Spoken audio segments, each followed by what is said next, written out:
अस्सलाम वालेकुम। First year, open your chemistry book बेटे। Page number I think 18, yes 18, page number 18 open करें आप। टॉपिक हमने अपना ख़त्म कर लिया था क्लोराइड्स का। नेक्स्ट उसी पेज पे बेटे ये आपका यहाँ पे आपको नज़र आएगा क्विक चेक 1.8। ये आज मैं आपको करवाऊंगी, देन इंशाल्लाह हम अपने जो कमिंग लेक्चर है उसकी तरफ चलेंगे। पहले हम इसको कंप्लीट कर लेते हैं। क्विक चेक 1.8, ठीक है। 1 बाय 1 मैं आपको सारे क्वेश्चन करवाऊंगी। फर्स्ट क्वेश्चन अगर आप लोग यहाँ पे देखो, टोटल 4 क्वेश्चन है आपके पास। नंबर 1 है आपके पास ZNO react with HCl to give ZnCl2 and with NaOH to give Na2 ZnO2. Give equations and also predict the type of this oxide. आपने बताना है कि ZNO जो है HCl के साथ रिएक्ट करके ये क्या बनाएगा, NaOH के साथ रिएक्ट करेगा तो क्या बनेगा, ठीक है। उन्होंने कंपाउंड्स लिख दी हैं, आपने इक्वेशंस लिखनी है और ये भी प्रिडिक्ट करना है कि ये कौन से ऑक्साइड्स हैं। क्लियर हो गया। सेकेंड क्वेश्चन में आप लोगों ने क्या करना है, AlCl3 is in acidic halide but NaCl not. AlCl3 aluminium chloride acidic है, ठीक है, लेकिन सोडियम क्लोराइड नहीं है। वाई, इस वाई का आपने आंसर देंगे। थर्ड है predict whether the chlorides PCl5 and Cl3 would be acidic और बेसिक। 2 क्लोराइड आपको बताए हुए हैं, आपने बताना है इनमें से एसिडिक कौन सा है और बेसिक कौन सा है और इनके रीजंस भी देने हैं। Number 4, would SO2 and P2O5 react with ACl and H2SO4 or with NaOH? आपके पास दो चीज़ें हैं, एक SO2 है और एक P2O5 है। आपने ये बताना है कि बेटे ये HCl के साथ रिएक्ट करेंगी तो क्या बनाएंगी, सल्फ्यूरिक एसिड। H2SO4 के साथ करेंगी देन क्या होगा, और अगर NaOH के साथ रिएक्ट करती हैं तो क्या होता है। ये तीनों चीज़ें जो हैं ये आपने बतानी है। 1 बाय 1 जो है हम ये तमाम क्वेश्चन जो है वो अब करेंगे और आप लोग मेरे साथ साथ ये क्वेश्चन उतारते जाओ और इसे समझते जाओ, ठीक है। पहले हम लोग जो है फर्स्ट क्वेश्चन की तरफ आएंगे। फर्स्ट क्वेश्चन बेटे आपका क्या था, फर्स्ट क्वेश्चन था कि ZNO react with HCl to give ZnCl2, write down the complete reaction। आपने complete reaction जो है वो बताना है, ठीक है। हम इसका complete reaction करेंगे। यहाँ पे आप हेडिंग दे लो, ये क्विक चेक नंबर कौन सा है, 1.8। क्लियर है। इसका पार्ट ए मैं कर रही हूँ, ओके। यहाँ पे मैंने मेंशन कर दिया पार्ट ए। बेटे अब आप लोग कैसे करोगे, क्या करोगे, साथ साथ मेरे आप लोग करते जाएं ताकि आपको जो है ये क्लियर हो जाए। हम लोग क्या करेंगे, ZNO zinc oxide react with HCl, ठीक है। ये रिएक्शन आपने मेंशन करना है और इसे आपने कंप्लीट करना है। उन्होंने प्रोडक्ट आपको दे दिया लेकिन आपने इसे खुद कंप्लीट करना है। कैसे कंप्लीट हुआ ये आप बताओगे। ये रिएक्शन ऐसे प्रोसीड करेगा, ZnCl2 प्लस H2O, ठीक है। आपके पास क्या बन जाएगा, ये बन जाएगा। और दूसरी चीज़ आपसे क्या पूछी हुई है, ZNO जो है अगर रिएक्ट करता है सोडियम हाइड्रोक्साइड के साथ देन रिएक्शन जो है वो कैसे कंप्लीट होगा। यहाँ पे भी आप 2 लगाओ इसको बैलेंस करने के लिए। उन्होंने आपको पहले ही बता दिया था प्रोडक्ट जो है वो क्या बनेगा, Na2ZNO2, ठीक है। और साथ आपके पास क्या आएगा, एक वाटर मॉलिक्यूल।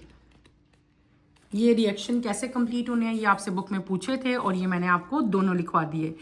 इसी क्वेश्चन का जो नेक्स्ट पार्ट है वो क्या है, give equations and also predict the type of this oxide. पहले आपसे पूछा हुआ था गिव इक्वेशन, इक्वेशन हमने लिख दी और साथ ही पूछा है आपसे कि आपने प्रिडिक्ट करना है कि किस टाइप के जो हैं ऑक्साइड बने हैं। तो ZNO जो NOH बेटे जिंक ऑक्साइड जो है it is an amphoteric oxide. ZNO, ठीक है। जिंक ऑक्साइड क्या चीज है बेटे, ये एम्फोटेरिक ऑक्साइड है। It react with both ACl and NaOH। ये क्या है, ACl क्या है, ये इसका मतलब है एसिड के साथ रिएक्ट कर रहा है और ये क्या है, बेस यानी कि सोडियम हाइड्रोक्साइड। तो आप लोग बताओगे कि ZNO यानी कि zinc hydroxide is an amphoteric oxide. क्यों एम्फोटेरिक ऑक्साइड है, why, because it react with both acid as well as with base. ये एसिड और बेस दोनों के साथ रिएक्ट कर रहा है, so it is an amphoteric oxide. Clear हो गया। ये हमारा हो गया पार्ट ए। अब हम जाएंगे पार्ट बी की तरफ बेटे। पार्ट बी आपसे क्या पूछा है, why AlCl3 is an acidic halide but NaCl not, ठीक है। AlCl3 एसिड है क्यों? आपने पहले तो इसका खुद ही बता दो कि बेटे AlCl3 जो है, मैं आपको बता रही हूँ, इसको अपनी वर्डिंग में लिखो, is can accept electron pair, ये इलेक्ट्रॉन पेयर एक्सेप्ट करता है, so it is Lewis acid. पहली बात हम लोग क्या करेंगे कि ये इलेक्ट्रॉन पेयर को एक्सेप्ट करता है, making it as Lewis acid. और दूसरी इसकी चीज़ क्या है, दूसरा आप इसका बता सकते हो कि AlCl3 react with water to form acidic solution releasing hydrogen ion, यानी कि ये एसिडिक सोल्यूशन भी फॉर्म करता है। आप क्या लिखोगे, इट फॉर्म्स एसिडिक सोल्यूशंस। ठीक है, अच्छा फिर आपका उसका दूसरा पार्ट है, बट NaCl नॉट, NaCl नहीं करता, क्यों? अब आप बताओ कि NaCl जो है बेटे इट इज न्यूट्रल साल्ट। ये हमने किसकी बात की, ये हमने बात कर दी AlCl3 की। अब अगर हम देखें NaCl को, NaCl क्या है, इट इज न्यूट्रल, ये एसिडिक था, ये एसिड था, ये क्या है, न्यूट्रल सॉल्ट है, as it doesn't exhibit acidic और बेसिक प्रॉपर्टीज, के अंदर ना एसिडिक प्रॉपर्टीज हैं और ना ही बेसिक है।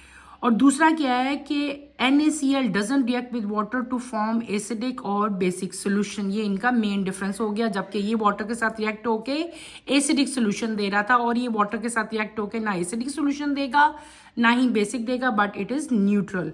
और इन द एंड आप क्या लिखोगे, आप लिखोगे कंक्लूजन, आप बताओगे कि AlCl3 बेटे इज एसिडिक, ये एसिडिक इन नेचर है क्योंकि इसके अंदर एबिलिटी है टू अभी मैंने आपको बताई थी, इसके अंदर एबिलिटी है टू एक्सेप्ट इलेक्ट्रॉन पेयर, जबकि सोडियम क्लोराइड के अंदर ये एबिलिटी नहीं है। क्लियर हो गया, वो न्यूट्रल है, ये इसका मेन डिफरेंस हो गया।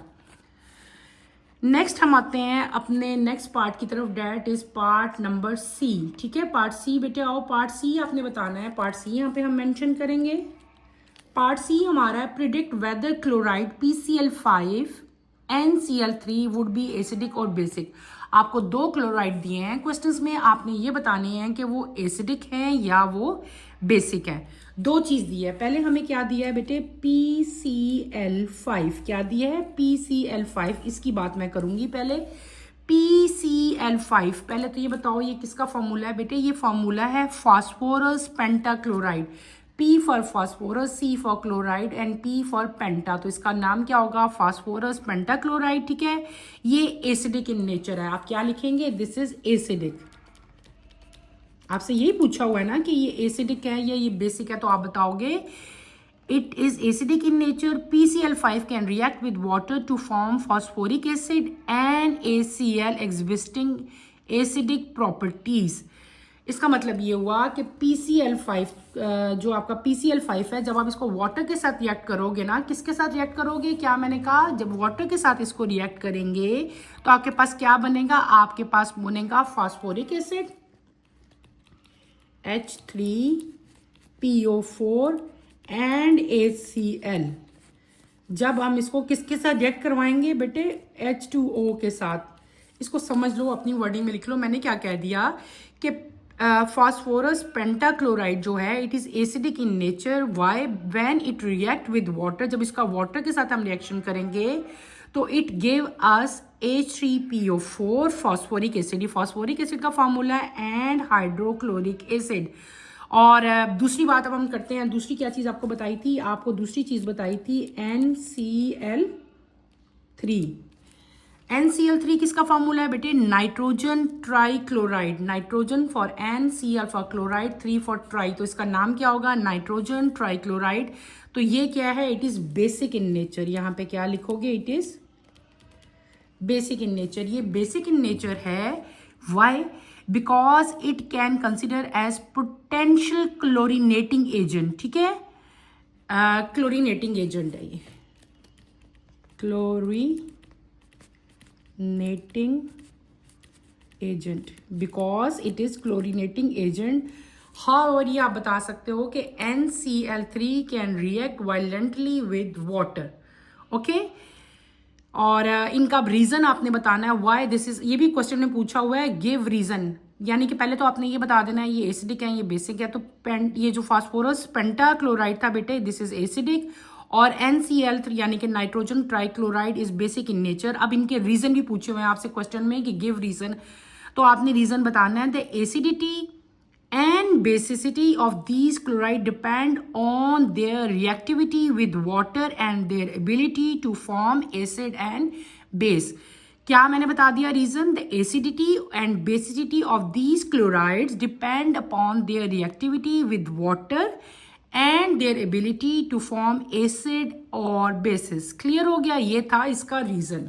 अब आते हैं डी पार्ट की तरफ। डी पार्ट क्या है? दो हैं आपके पास, SO2 एंड P2O5। इन दोनों के रिएक्शंस आपने ACl के साथ लिखने हैं, H2SO4 के साथ लिखने हैं और NaOH के साथ लिखने हैं। ठीक है, अब मैं आपको वन बाय वन जो है इनके रिएक्शन बताऊंगी। पहला हम क्या करेंगे, सल्फर SO2 आपको दिया हुआ है बुक में, SO2। पहले हम SO2 देखेंगे। SO2 का रिएक्शन आपने बताना है NaOH के साथ, H2SO4 के साथ और HCl के साथ। अब हम क्या करेंगे कि ये SO2 के साथ पहले इसका रिएक्शन आपने किसके साथ लिखना है, हम बता रहे हैं। आपकी बुक में पूछा हुआ है SO2 का 3 चीज़ों के साथ रिएक्शन लिखें। तो पहले आप लिखोगे रिएक्शन विथ NaOH। SO2 किसका फॉर्मूला है बेटे? सल्फर डाइऑक्साइड का। तो आपने बताना है कि sulphur dioxide react with sodium hydroxide to form, दो चीजें बनाएगा। एक बनाएगा Na2SO3 और दूसरी क्या चीज बना लेगा, NaHSO3।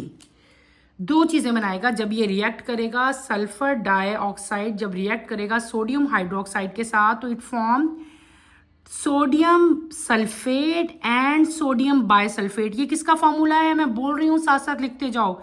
Sodium sulphate and sodium bisulphate जब ये रिएक्ट करेगा सोडियम हाइड्रोक्साइड के साथ तो दो चीजें बनाएगा, एक सोडियम सल्फेट और एक सोडियम बाइसल्फेट।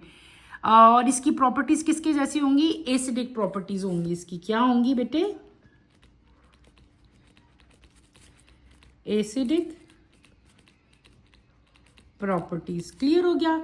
अब हम पढ़ते हैं दूसरी चीज आपकी क्या लिखी हुई है, P2O5। इसके रिएक्शन में हम किसके साथ देखेंगे? NaOH के साथ।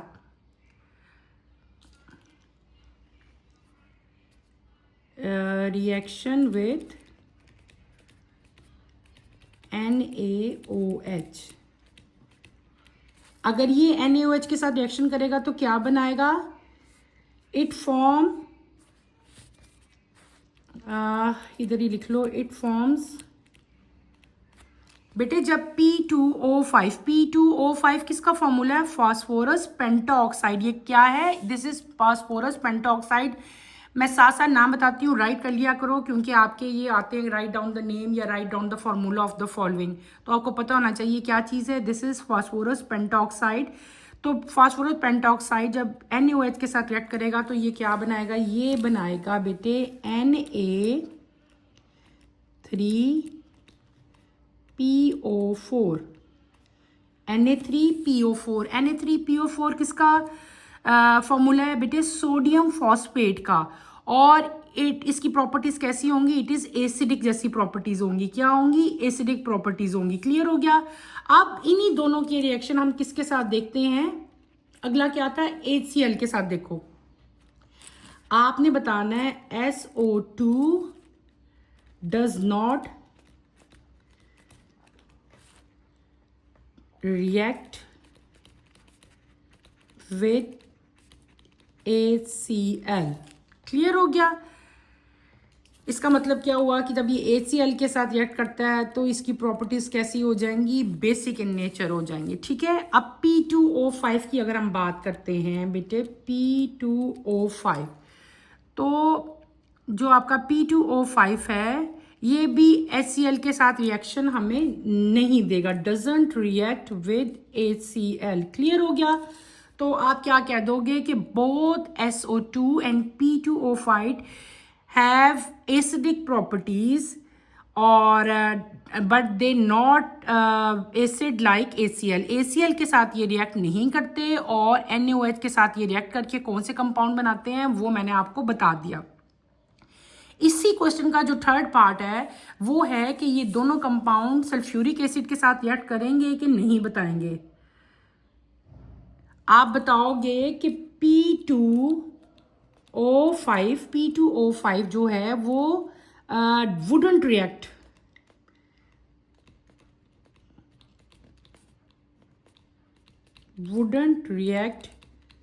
विद सल्फ्यूरिक एसिड H2SO4 के साथ ये रिएक्ट नहीं करेगा। क्योंकि इसका ऑक्सीडेशन स्टेट +5 है, इसलिए उसके साथ रिएक्ट नहीं करेगा। क्योंकि इससे क्या होता है, because it reduce is oxidation state. Clear. अगर अब SO2 की बात करते हैं हम लोग, अगर हम SO2 पे आएंगे तो SO2 भी जो है बेटे might not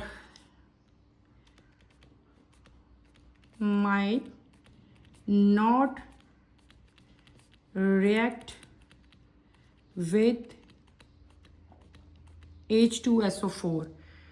ये भी इसके साथ रिएक्ट नहीं करेगा because it can be oxidise by strong oxidising agent. Clear हो गया। अब आप क्या बताओगे, neither SO2 not P2O5 react with sulphuric acid. Okay, और ये एसिड बेस्ड रिएक्शन हुए, स्पेसिफिक कंडीशन और कैटालिस्ट जो हैं वो रिक्वायर्ड होते हैं इस रिएक्शन को प्रोसीड करने के लिए। हमने क्या किया बेटे, मैंने आपको 4 के 4 पार्ट जो हैं वो कंप्लीट करवा दिए। अगर आप लोग यहाँ पे गौर करो, पहले हमने फर्स्ट क्वेश्चन किया, ZNO का हमने देखना था रिएक्शन, वो हमने किए, कंप्लीट किए। फिर हमने इनकी इक्वेशन लिखी और इनके हमने बताया कि कौन सा जो है ऑक्साइड है, मैंने बताया था दिस इज एम्फोटेरिक ऑक्साइड। फिर हमने दूसरा पार्ट किया था कि ACl और NaCl का कंपैरिजन किया था। तीसरे में हमने क्या किया था कि PCl5 और NCl3 का बताया था कि ये एसिडिक हैं या बेसिक हैं और वाई, वो भी मैंने आपको बता दिए। फोर्थ पार्ट में हमने क्या किया था, आपको SO2 और P2O5 दिए थे और आपने बताना था कि ये हाइड्रोक्लोरिक एसिड, सल्फ्यूरिक एसिड और NaOH के साथ रिएक्ट करते हैं कि नहीं करते। अगर करते हैं तो क्या बनाएंगे, नहीं करेंगे तो वाई। तो उसका भी आंसर बेटे मैंने आपको मेन पॉइंट्स राइट कर दिए और बाकी मैंने आपको सारे एक्सप्लेन कर दिए। क्लियर हो गया। ये हमारा क्विज चेक 1.8 जो है कंप्लीट हो गया। उसके बाद हम अपने कमिंग लेक्चर की तरफ आएंगे, दैट इज नेक्स्ट उसी पेज पे बेटे, उसी पेज के नीचे अगर आप लोग आओ तो आपको टॉपिक है आपका 1.10 variation in oxidation number in oxides and chlorides. Chloride और ऑक्साइड के जो ऑक्सीडेशन नंबर है उनमें क्या वेरिएशन आती है वो हम स्टडी करेंगे। The oxidation number of an atom is the formal change charge on that atom in a molecule or ion. The oxidation number is also referred to as oxidation state. In ionic compound, the oxidation number of an atom is defined as the charge which appear on the ion. Oxidation number क्या होता है बेटे, किसी भी atom के ऊपर जो charge present होता है उसके मॉलिक्यूल का या उसके आयन का, उसको क्या कहते हैं, ऑक्सीडेशन नंबर कहते हैं। ऑक्सीडेशन नंबर को ऑक्सीडेशन स्टेट भी कहा जाता है। अगर आप आयनिक कंपाउंड की बात करो तो हम उनके ऑक्सीडेशन नंबर को कैसे डिफाइन करेंगे कि उनके आयंस के ऊपर कितना चार्ज प्रेजेंट है, जितना चार्ज होगा वो उनका क्या होगा, ऑक्सीडेशन नंबर होगा। Let's examine the oxidation number in oxide and chloride of third period. अब हम थर्ड पीरियड्स के जो ऑक्साइड्स और क्लोराइड्स हैं उनके ऑक्सीडेशन नंबर के बारे में जो है वो डिस्कस करेंगे। The oxidation number of element of third period in its oxides or chloride correspond to the number of electron used for bonding, and it always positive because oxygen and chlorine are more electronegative than any of these elements. The oxidation number matches the group number, reflecting the total number of valence electron. Consider the following table 1.2 for the oxidation state of various elements of periodic table. In the oxide, the oxidation number increases +1 in nitrogen to +6 in sulfur. In chloride, the oxidation number increases from +1 to +5. Phosphorus. Phosphorus and sulfur exhibit several oxidation number because they can expand their octet by exciting electron. into empty 3D orbital for instance in SO2 sulfur and oxidation number of +4 because only 4 electrons are used for bonding while SO3 sulfur and oxidation number of 6 because all 6 electrons are used for bonding। छोटा सा topic है बेटे। अब आपको हमने पहले oxidation number पढ़ लिए, फिर क्या बताया आपको कि कुछ कंपैरिजन कर दिए डिफरेंट जो पीरियड्स हैं उनके ऑक्साइड और क्लोराइड्स के ऑक्सीडेशन नंबर का। ऑक्सीडेशन नंबर जो थर्ड पीरियड में जो एलिमेंट्स हैं बेटे कौन कौन से उनके ऑक्साइड्स और उनके क्लोराइड जो हैं उनका ऑक्सीडेशन नंबर जो है वो क्या होता है, पॉजिटिव होता है, क्योंकि ऑक्सीजन और क्लोरीन जो है वो नेगेटिव जो है वो कंपाउंड है। इसी तरह आपको आगे बताया हुआ है कि ऑक्सीडेशन नंबर से आपको ये भी पता चलता है कि इनके total number of valence electron कितने हैं। नीचे आपको यहाँ पे बेटे टेबल दिया हुआ है। इस टेबल में आपको जो है ऑक्साइड दिखाए हुए हैं +1 से, यानी कि सोडियम से आगे फॉरवर्ड जो है सल्फर तक, तो सोडियम से लेकर सल्फर तक ऑक्सीडेशन नंबर जो है वो 1 by 1 जो है वो इंक्रीज होता जाएगा। और अगर आप क्लोराइड की तरफ, ऑक्साइड की बात हो रही है, ऑक्साइड्स में जब आप सोडियम से सल्फर की तरफ मूव करते हो तो ऑक्सीडेशन नंबर बेटे क्या होता है, इंक्रीज होता है। अगर क्लोराइड्स में देखें आप लोग तो ऑक्सीडेशन नंबर सोडियम से फॉस्फोरस की तरफ फिर इंक्रीज होगा। ठीक है, फॉस्फोरस और सल्फर के डिफरेंट टाइप के ऑक्सीडेशन नंबर हैं क्योंकि इनके ऑक्टेट जो रूल्स हैं वो भी डिफरेंट हैं। SO2 है जैसे एक ऑक्साइड, एक SO3 है। ठीक है, SO2 का जो है वो +4 है ऑक्सीडेशन स्टेट, क्योंकि उसके आउटर मोस्ट में 4 इलेक्ट्रॉन है, बॉन्डिंग के लिए यूज होते हैं। SO3 जो है दोनों ऑक्साइड्स ही है ना सल्फर के। SO3 में कितने ऑक्सीडेशन नंबर हैं उनके +6 हैं, क्योंकि उसमें 6 इलेक्ट्रॉन जो हैं वो बॉन्डिंग के लिए यूज हो रहे हैं, यानी कि ऑक्सीडेशन नंबर रिप्रेजेंट कर रहा होता है वैलेंस इलेक्ट्रॉन को। क्लियर हो गया बेटे। यहाँ पे अगर आप टेबल देखो आपको डिफरेंट टाइप के जो है ऑक्सीडेशन नंबर दिए हैं ऑक्साइड और क्लोराइड्स के इस टेबल पे दिए हुए हैं। कौन से पीरियड्स में, थर्ड पीरियड में। ये देखो सोडियम का ऑक्साइड बताया हुआ है, सोडियम ऑक्साइड, मैग्नीशियम का ऑक्साइड है। नेक्स्ट आपको दिया हुआ है एल्युमिनियम, Si का ऑक्साइड, P का, S का और S का। ठीक है, अब S के डिफरेंट ऑक्साइड है, एक SO2 है, एक SO3 है। ये सारे ऑक्साइड दिए हुए हैं, ये इनका ऑक्सीडेशन नंबर दिया हुआ है। ऑक्सीडेशन नंबर सोडियम से अगर आप मूव करो सल्फर पे तो ऑक्सीडेशन नंबर बेटे क्या हो रहा है, इंक्रीज हो रहा है। +1 +2 +3 +4 और इस तरह +6 करते करते ये +6 तक जाएगा। और SO2 SO3 से तो पीछे है ना, तो +4 है, क्योंकि इसके वैलेंस शेल में जो है वो क्या है, 4 इलेक्ट्रॉन है और जो बॉन्डिंग के लिए यूज होते हैं। और SO3 में कितने इलेक्ट्रॉन है, 6 इलेक्ट्रॉन है जो बॉन्डिंग के लिए यूज हो रहे हैं, तो इसका ऑक्सीडेशन नंबर कितना है, +6 है।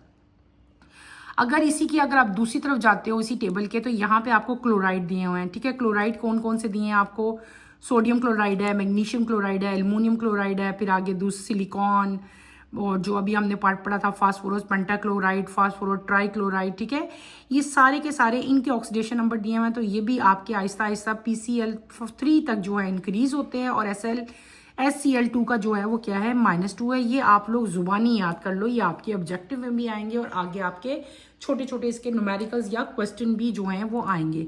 आपने सिंपल क्या करना है बेटे, आपने ऑक्सीडेशन नंबर की जो है वो डेफिनेशन याद करनी है, और जो थर्ड पीरियड में आपको ऑक्साइड्स और क्लोराइड्स दिए हुए हैं उनके ऑक्सीडेशन नंबर आपने याद करने हैं। इस पेज के एंड पे, पेज नंबर 18 के एंड पे बेटे आपको एक क्विक चेक दिया हुआ है 1.9। ठीक है, वो भी हम कर लेते हैं। उसमें आपके पास 2 क्वेश्चन दिए हुए हैं, वो दोनों क्वेश्चन मैं आपको करवाती हूँ। पहला क्वेश्चन आपको जो दिया है वो क्या दिया हुआ है, calculate the oxidation number of sulphur, SO2 and SO3। दूसरी चीज आपको क्या दी है, why some P block element show variable oxidation number. वैसे तो बेटे आपको ऊपर दे दिए हैं ऑक्सीडेशन नंबर, SO2 का भी दे दिया है और SO3 का भी दे दिया है, लेकिन इसको फाइंड करने का एक मेथड होता है कि कैसे फाइंड करना है। वो मेथड मैं आपको भी समझाती हूँ, आप लोग समझो।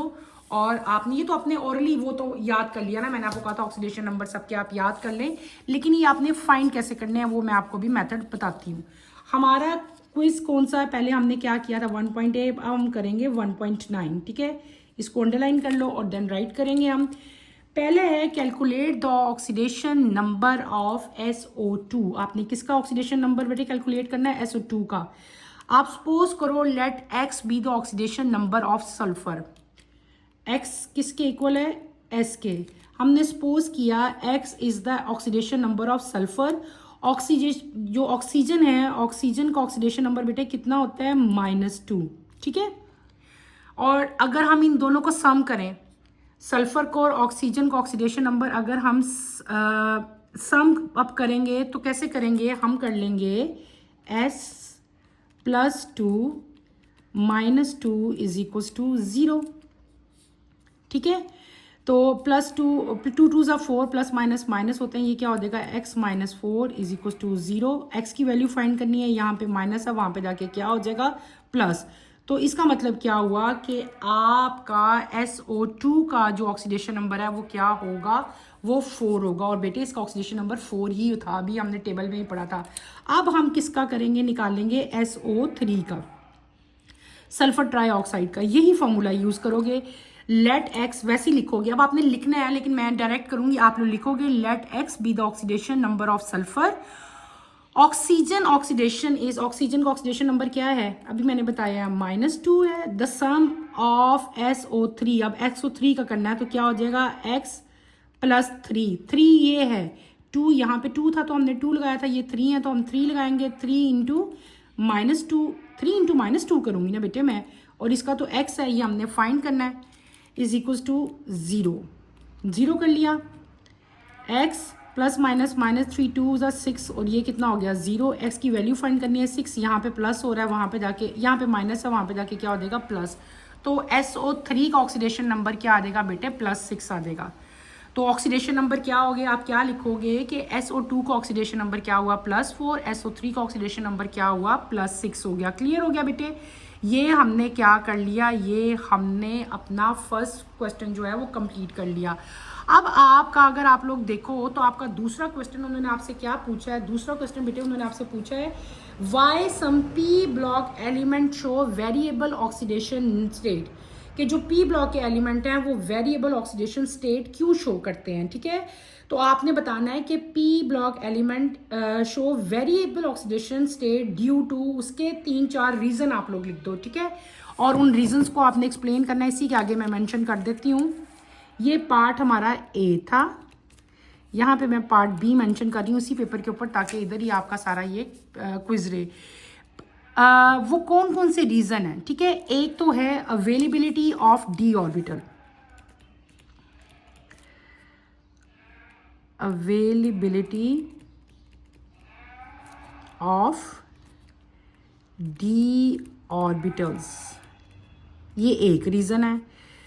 ठीक है, दूसरा रीजन इसका क्या होगा, इनर्ट, मैं आपको भी एक्सप्लेन करती हूँ, पहले आप लोग लिख लो, इनर्ट पेयर इफेक्ट। तीसरा रीजन इसका क्या है, availability to form multiple bond.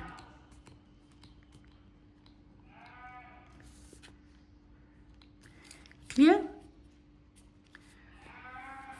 ये क्वेश्चन आपका था बेटे, क्वेश्चन क्या था आपका कि पी ब्लॉक एलिमेंट जो हैं उनके जो ऑक्सीडेशन स्टेट्स हैं या ऑक्सीडेशन नंबर जो हैं उनके अंदर वेरिएबिलिटी क्यों आती है, चेंजेस क्यों आते हैं।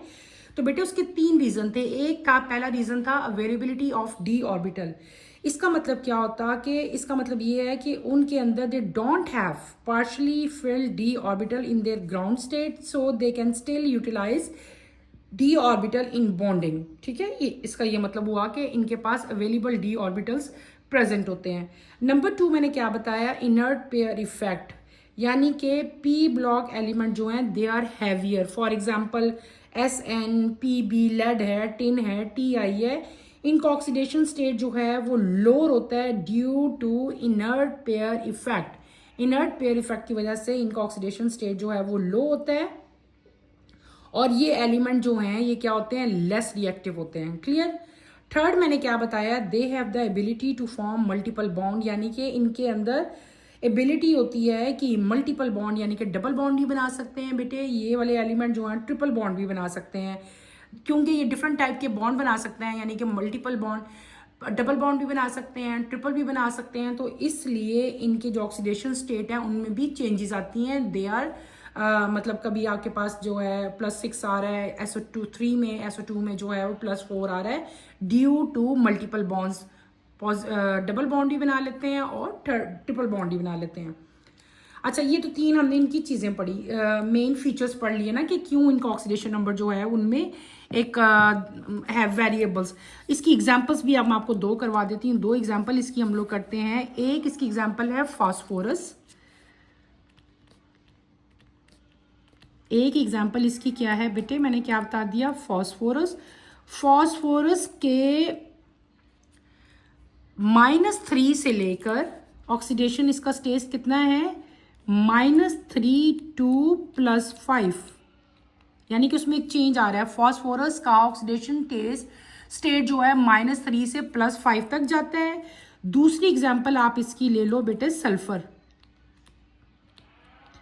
सल्फर का जो ऑक्सीडेशन स्टेट है वो क्या है आप बताओगे। Sulphur S exhibit oxidation state from -2 to +6, -2 to +6। -2 में कॉमन एग्जांपल इसकी आप लोग ले लो H2S की, और +6 में आप इसकी एग्जांपल ले लो, अभी हमने ड्राइव भी की है, SO3। और दूसरी एग्जांपल कौन सी है, H2SO4। क्लियर हो गया। मैंने आपको क्या बताया, उन्होंने पूछा था कि पी ब्लॉक एलिमेंट जो हैं उनके ऑक्सीडेशन स्टेट में वेरिएबल्स क्यों आते हैं, why they change, why they show change. तो उसके 3 रीजन थे। हमने पढ़ा अवेलेबिलिटी ऑफ डी ऑर्बिटल, फिर हमने कहा था they have inert pair effect, यानी कि इनका ऑक्सीडेशन स्टेट जो है वो लोअर होता है due to inert pair effect, they are heavier metal and they are less reactive. तीसरी चीज़ क्या थी, they form multiple bond. Multiple bond mean के डबल बॉन्ड भी बनते हैं और ट्रिपल बॉन्ड भी बनते हैं। फिर मैंने आपको इनकी कॉमन एग्जांपल भी दे दी थी, फास्फोरस की और सल्फर की। फास्फोरस जो था उसका ऑक्सीडेशन स्टेट जो है -3 से +5 तक जा रहा था, और जो सल्फर था उसका ऑक्सीडेशन H2S से -2 से +6 तक इसका ऑक्सीडेशन स्टेट था।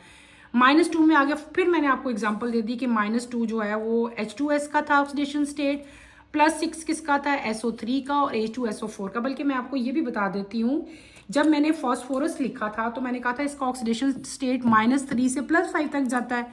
तो -3 की जो कॉमन एग्जांपल है वो क्या है बेटे, PH3 इसकी कॉमन एग्जांपल है, और 5P2O5 इसकी कॉमन एग्जांपल है।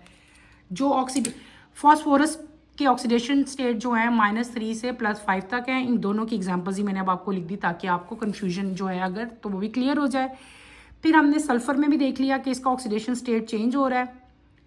-2 किसका है उसकी एग्जांपल भी लिख दी, +6 का है उसकी भी एग्जांपल लिख दी। क्लियर हो गया बेटे। मैंने आपको ये दोनों क्वेश्चन जो हैं आपके कंप्लीट करवा दिए। अगर किसी बच्चे के रह गए हैं तो वो यहाँ से उतार सकता है। क्लियर।